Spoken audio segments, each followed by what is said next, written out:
Nei, jeg tror du liker det godt, ikke sant? Ja. Det er bra.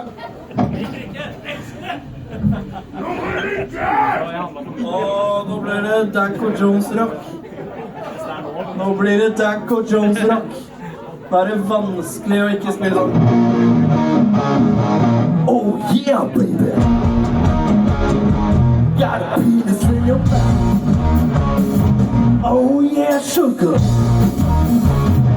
Suck my balls. Du får ikke lov til det.